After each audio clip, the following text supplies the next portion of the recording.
بسم اللہ الرحمن الرحیم۔ السلام علیکم، کیسے ہیں ویورز؟ آج میں آپ کے لیے کہانی لے کے آیا ہوں۔ اس کہانی کو سننے کے لیے دیکھنے کے لیے ویڈیو کا اینڈ تک لازمی دیکھیے گا۔ یہ کہانی آج سے کافی سال پرانی ہے۔ اس کہانی سے آپ کو آج ایک سبق سیکھنے کو ملے گا، تو یہ ویڈیو کو اینڈ تک لازمی دیکھیے گا۔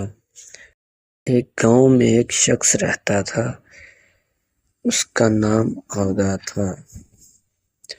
وہ اپنے بیوی بچوں کے ساتھ رہتا تھا۔ اس کا ایک بیٹا تھا۔ اس کے پاس 2 مکان تھے، ایک میں وہ خود رہتا تھا اور ایک اس نے کرائے کے لیے رکھا ہوا تھا۔ جو مکان آغا صاحب نے کرائے کے لیے رکھا ہوا تھا، اس میں کرایہ دار بھی رہتے تھے۔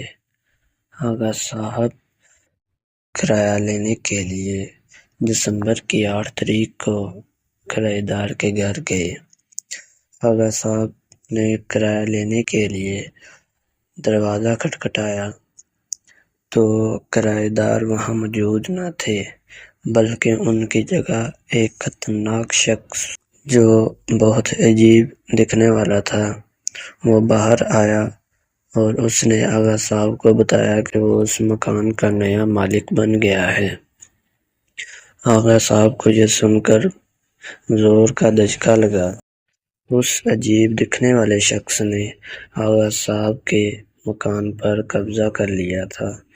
آغا صاحب یہ سن کر چکرا گئے، انہیں لگا کہ شاید یہ جھوٹ ہے، اور اس شخص نے یہ کہتے ہی کہ یہ مکان میرا ہے اور زور سے دروازہ بند کر دیا۔ دروازہ بند کیا تو وہ سمجھ گئے کہ ان کے ساتھ یہ کیا ہاتھ ہو گیا ہے۔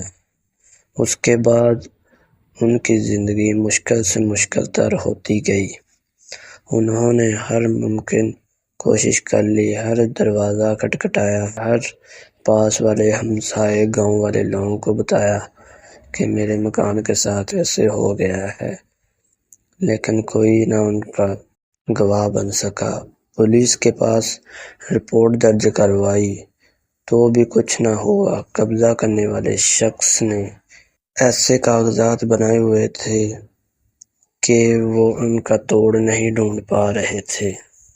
پھر یہ معاملہ یہی نہیں رکا، بلکہ عدالت تک پہنچ گیا، جہاں ایک تکلیف دہ اور صبر آزما عمل کا آغاز ہوا۔ دن ہفتوں میں اور ہفتے مہینوں میں بدلنے لگے۔ اسی طرح کئی سال گزر گئے۔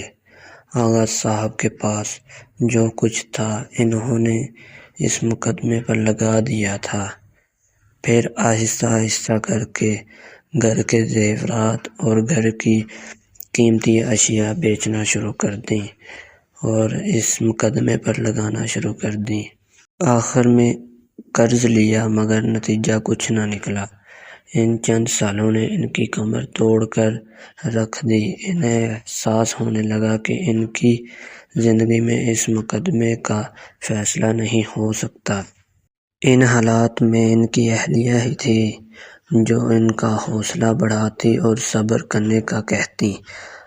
آخر کار ایک دن آغا صاحب پھوٹ پڑے، نہیں ہوتا مجھ سے صبر، اور کتنا صبر کروں، کب تک کروں؟ کہتے کہتے ان کو کھانسی کا دورہ پڑ گیا۔ وہ کھانستے کھانستے بے حال ہو گئے۔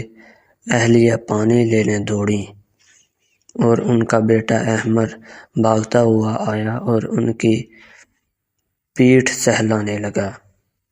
آغا صاحب نے پانی پیا اور گہرے گہرے سانس لینے لگے۔ پھر آہستہ سے بولے، بے شک ہمیں صبر کرنا چاہیے، لیکن اب میرے صبر کا پیمانہ بھر چکا ہے۔ ہم نے بلا وجہ مقدمہ بازی کی، اپنی ساری جمع پونجی بھی اس مقدمے پر لگا دی اور بال بال قرضے میں جکڑا جا چکا ہے۔ لہٰذا میں نے فیصلہ کیا ہے کہ اب ہم مقدمے کا پیچھا نہیں کریں گے اور کسی نہ کسی کے خلاف ہائی کورٹ میں اپیل کریں گے۔ اور اللہ تعالیٰ سے دعا کریں گے کہ یا اللہ ہمیں ہمارا مکان واپس دلا دے۔ آغا صاحب نے آخری کوشش کی، چونکہ ان کے مقدمے کی پیروی کے لیے اخراجات نہیں تھے، لہذا انہوں نے جج صاحب کو صاف صاف بتا دیا۔ انہوں نے ایک سرکاری وکیل کی خدمات ان کے حوالے کر دیں، جو سست روی سے مقدمے کی کارروائی کو آگے بڑھاتا رہا، مگر جو مخالف وکیل تھا وہ ہیلے بازی کے ذریعے مقدمے کو تول دیتا رہا۔ آخر ایک دن وہ آیا جب عدالت پہنچنے کے لیے بھی ان کے پاس پیسے نہ تھے۔ آغا صاحب عدالت نہ جا سکے۔ شام کو وکیل کا فون آیا کہ عدالت نے ان کے تمام ثبوتوں کو مسترد کر دیا ہے۔ بے بسی کے احساس سے آغا صاحب کی آنکھیں آنسوؤں سے بھر آئیں۔ ان کے لبوں پر گلہ آنے ہی والا تھا کہ ان کی شکر گزار اہلیہ آ گئیں۔ انہوں نے گہری سانسیں لیں اور آسمان کی طرف دیکھ کر بولا، یا اللہ جو تیری مرضی ہے، ہر حال میں تیرا شکر ہے۔ شکر ادا کرنے سے ان کی طبیعت ہلکی ہو گئی، یوں لگا جیسے ان پر سے کافی بوجھ اتر گیا ہو۔